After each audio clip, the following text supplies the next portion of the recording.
Hi everyone, this is a quick tutorial on how you can design your very first discussion topic on Collaborize Classroom and submit it to me for review.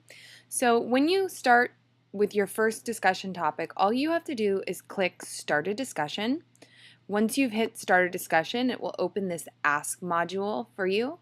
And the very top, you're going to title your discussion. So for this first round of topics, which are on the Joy Luck Club, you're going to want to identify which character your discussion topic is focusing on. So for some of you, you're going to focus on Ying Ying, and maybe the focus is on Ying Ying's the Moon Lady. And then you'll want to give maybe something interesting, something to grab your reader that's exciting. So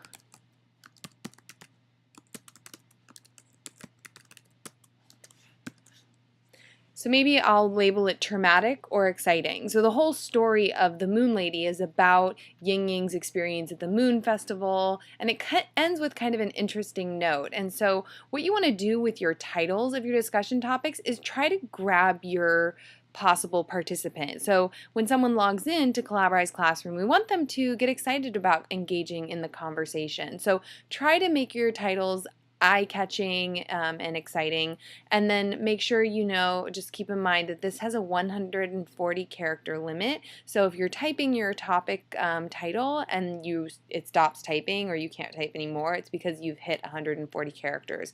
Down here in the add description box, you can add as much description as you like. You want to be kind of careful as you're designing your topics that you format them so that they're going to be visually attractive. Sometimes it'll be all one enormous paragraph.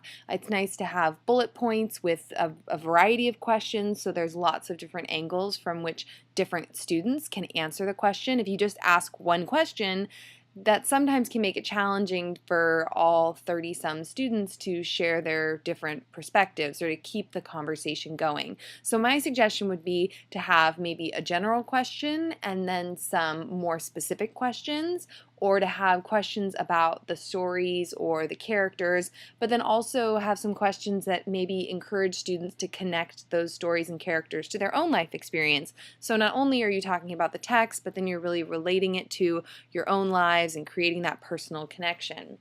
You can also hyperlink if you wanted students to read an article or see an outside link that was related to your topic. You could do that as well.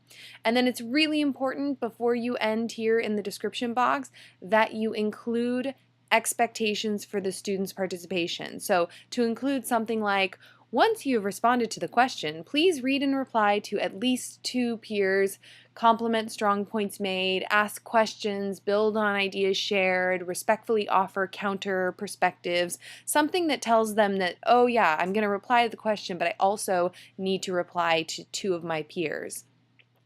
My suggestion would be that you attempt a yes or no debate question, because those are really fun and you can get kind of a cool pie chart at the end to see what students thought about a topic. Multiple choice, where you're asking students to possibly select a choice or a specific question. So each multiple choice could be a different question, it could be a different quote, it could be a different character, to allow students some opportunity, some flexibility for how they answer a question. You can do a voter suggest, where everybody suggests an answer and then they vote for their favorite to see what they're gravitating to, what they think is the strongest answer. And forum questions are nice for reflections on topics, but they're not as dynamic or interesting for students as the previous 3. So my suggestion would be not to use forum unless it really is a reflective question, but to experiment with these top 3 if you can. The one piece that students often forget is which category they're going to post to. Now, I can see all the categories because I have all my classes categories here. You're just going to select your class and post it to that category. Don't set an end date. Just don't worry about this. This can have a topic automatically close at a certain time and date, but you don't need to worry about that. And I would really suggest that you include some kind of media, an image that might spark someone's imagination or get them thinking about a topic. If there's a related video that you think is appropriate, you can always embed a video, although you don't embed with a URL, you embed with the embed code. So if you're going to grab a video, you need to click share embed, and you actually need to click old embed code. So just an FYI. And you can also include things like documents and PDFs. I assume most people will use images, but just keep in mind, I want to be impressed. I want to see a variety. So the more dynamic your media, the more interesting your topic will be.